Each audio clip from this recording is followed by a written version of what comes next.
berkuasa di tahun 13 Hijriah. Umar bin Khattab berkuasa 10 tahun. Tahun 13 sampai tahun 23 Hijriah.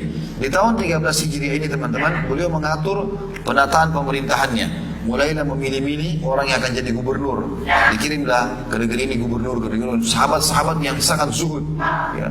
Selalu ibadahnya bagus, ya. Kemudian tidak pernah berbuat maksiat. Itu dikirim semua oleh Umar bin Khattab. Di tahun 15 Hijriah, pertama kali beliau mengiklankan untuk jihad besar-besaran dan ekspansi Islam.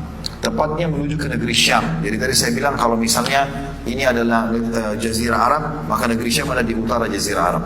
Maka Umar bin Khattab ingin menyerang ke sini, ya, ke negeri Syam untuk mengekspansi Islam. Maka di situ di halaman 61 di buku saya berikan petahnya itu, ya, ada petahnya, lokasi-lokasi itu, ya. Ada tahun-tahunnya juga, ya, di situ. Ekspansi Islam, maka terjadilah penyerangan besar-besaran dan waktu itu Umar bin Khattab mengirim pimpinan yang mulia Abu Ubaidah bin Jarrah radhiyallahu anhu, dan beliau berhasil pada saat itu didampingi oleh Khalid bin Walid untuk menembus Palestina. Tentu ini butuh perjuangan yang sangat besar, ya. Awal penyerangan tahun 15 Hijriah dan lengkapnya semua itu kurang lebih kalau tidak salah di tahun 20 Hijriah baru lengkap semua, dan terjadi banyak peperangan sampai akhirnya tembuslah, ya, Palestina. Dan pada saat itu teman-teman sekalian, waktu berhasil Palestina ditaklukkan oleh pasukan Abu Ubaidah bin Jarrah radhiyallahu anhu, maka dia datang untuk mengambil kunci Masjid Aqsa. Karena target utama Umar bin Khattab menaklukkan Masjid Aqsa. Pada saat itu waktu dia mau minta, ternyata nggak dikasih, ya, oleh pendeta atau rahib yang menjaga itu. Karena waktu itu kebetulan yang pegang orang-orang Nasrani, ya. Palestina dibawa kerajaan Bizantium. Maka pada saat itu dia tidak mau kasih. Kata pendetanya, saya mau kasih tapi pada raja kalian. Maka Abu Ubaidah bin Jarrah ngirim surat ke Madinah. Lama ini, jaraknya jauh, 1 bulan perjalanan ini, ya. Bahkan lebih daripada itu, ya. Ya sekitar 1 bulanan perjalanan untuk zaman itu, ya. Mereka kirimlah orang, lalu Umar bin Khattab terima surat, sesungguhnya pendeta yang memegang kunci Masjid Aqsa tidak mau bersedia memberikan kuncinya kecuali kepada anda. Jadi bentuk keadilan Islam tidak mengambil secara paksa. Lalu kemudian pergilah Umar bin Khattab. Waktu itu Umar bin Khattab tidak bawa pasukan, karena pasukan sudah ada di negeri Syam dan berhasil menang. Umar pergi dengan salah satu stafnya, ya, atau mantan budaknya lah, ya, dan dia beliau dibebaskan radhiyallahu anhu majma'in. Lalu kata Umar bin Khattab, kita hanya naik 1 ekor unta, maka saya naik dulu, lalu kemudian kau pegang tekangannya, kau yang supir. Nanti setelah itu gantian, saya tarik tali tekangannya, kau yang naik di atas. Jauh perjalanan sebulan naik unta. Ini kan, subhanallah, pas masuk di Masjid Aqsa di Palestina, pintu gerbang, sudah ada berita kalau Umar bin Khattab sudah dekat. Maka orang semua pada sambut, ya, termasuk orang-orang Nasrani itu ada yang menyambutnya. Ya, pada saat itu ingin melihat raja Islam, ini raja yang terkenal namanya, kekuasaannya. Waktu masuk, pendeta yang pegang kunci Masjid Aqsa itu juga melihat dari jauh. Waktu masuk, Umar bin Khattab disambut oleh Abu Ubaidah bin Jarrah, Khalid bin Walid, beberapa sahabat-sahabat Nabi yang lain, itu kan. Rupanya mereka pakai bajunya bagus-bagus. Waktu berangkat dari Madinah, bajunya biasa saja. Maka Umar begitu lihat, yang paling pertama Umar ambil batu, dilemparin, ya. Semuanya dilemparin mereka. Kata Umar, baru saja Allah bukakan kalian kemenangan dan kekuasaan, sudah berubah penampilannya. Mana penampilan yang lama, yang zuhud gitu.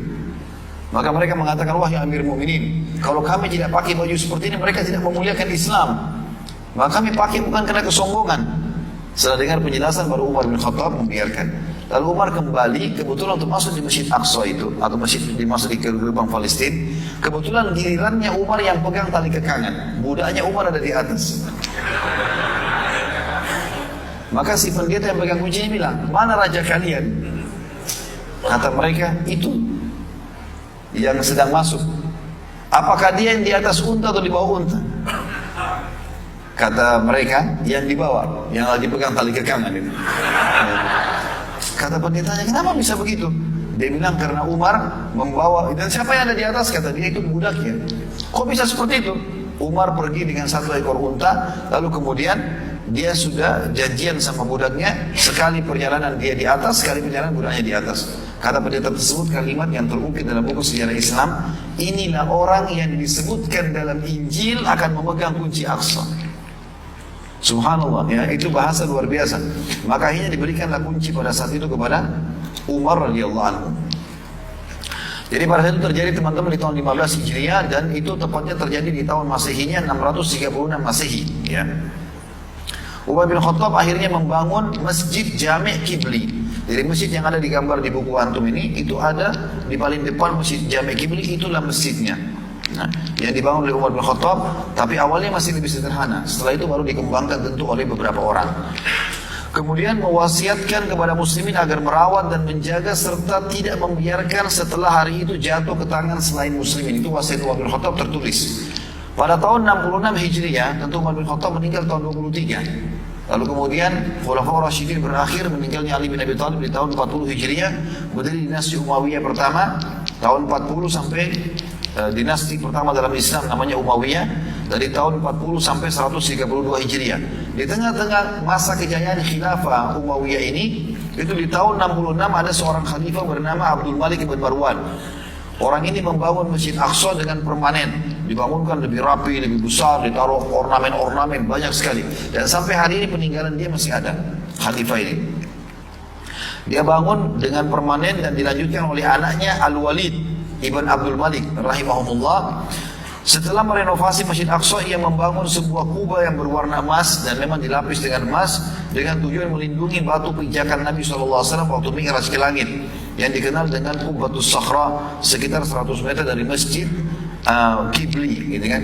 Dan tentu orang-orang Inggris memberikan nama dengan bahasa-bahasa mereka sendiri tentang masalah ini dan dikenal juga dalam bahasa Inggris dengan itu ya. Kemudian renovasi terjadi juga, atau renovasi tersebut terjadi atau memakan waktu kurang lebih 30 tahun. Dari tahun 66 Hijriah sampai 96 Hijriah atau 685 Masehi sampai 715 Masehi. Pasukan salib setelah itu kembali menyerang wilayah Palestina karena menganggap itu wilayah mereka dulu dan berhasil merebut serta menjadikan Masjid Aqsa sebagai markas pasukan kuda mereka. Jadi setelah sekian tahun dari zaman Umar bin Khattab dijadikan sebagai tempat ibadah, maka Masjid Aqsa itu sempat berubah menjadi tempat penyimpanan kuda-kuda pasukan salib, tidak dipakai ibadah. Dan dijadikan juga gereja sama mereka. Jadi waktu Salahuddin Al-Ayyub masuk dan berhasil menaklukkan, itu menemukan kotor sekali kondisi itu. Makanya sekarang tembok-tembok dibiarin, kemudian itu semua dibersihkan lantainya, lalu dipasangkan karpet yang mewah yang bisa dipakai sholat oleh kaum muslimin. Lalu datanglah setelah itu seorang panglima perang muslim dari turunan Kurdi yang bernama Salahuddin Al-Ayyub. Dan ini kebetulan dia panglima perangnya Nuruddin Az-Zinqi. Ini salah satu gubernur khilafah Abbasiyah. Jadi setelah Khulafaur Rasyidin teman-teman, Nabi SAW meninggal tahun 11 Hijriah. Datang Khulafaur Rasyidin, Abu Bakar tahun 11 sampai tahun 13, Umar 13 sampai 23, Utsman 23 sampai 37, Ali 37 sampai 40. Ini namanya masa Khulafaur Rasyidin. Berdiri kerajaan pertama dalam Islam, ya, Umayyah namanya, itu dari tahun 40 sampai 132 Hijriah. Setelah itu datang Abbasiyah, khilafah kedua atau dinasti kedua dalam Islam, kerajaan kedua dalam Islam, tahun 132 sampai 656 Hijriah. Nah, di masa kejayaan ini, ya, pada saat itu di zaman Abbasiyah ini ada satu wilayah otoriter sendiri ya, itu di bawah kekuasaan Abbasiyah tapi diberikan kebebasan, dipimpin oleh Nuruddin Az-Zinqi. Ini berhasil mencetak pemimpin-pemimpin perang, panglima perang yang menghafal Al-Quran, hafal hadis, lalu punya keterampilan perang. Salah satunya Salahuddin Ayyub. Dan ini orang ini bukan tiba-tiba muncul teman-teman ya, bukan orang yang tiba-tiba tidak tahu dari mana lalu muncul, tidak, dia dikader. Makanya butuh kaderisasi umat. Maka dikader dia dari awal hafal Quran ini, dilatih di perang lalu menjadi panglima perang. Maka dia diutus oleh Nuruddin Az-Zinqi untuk merebut Palestina kembali. Maka orang ini datang dan membangun sebuah benteng di wilayah Jordania, tepatnya 20 km dari Masjid Aqsa yang sekarang dikenal dengan daratan tinggi Benteng Salahuddin. Jadi kalau teman-teman mau masuk ke Palestina, biasanya kalau lewat darat itu pasti kita mampir ke Jordania. Jordan kena lewat darat, dekat sekali, cuma 20 menit saja. Ya, dari Amman itu kalau tidak salah masuk ke wilayah border atau perbatasan dengan Israel atau Palestina. Yang jelas teman-teman sekalian, ya, di situ Salahuddin bangun benteng dan saya pernah ke bentengnya, tinggi sekali daratan itu. Dan ternyata saya tanya orang asli Jordania, kenapa Salahuddin Al-Ayyub kira-kira memilih lokasi ini?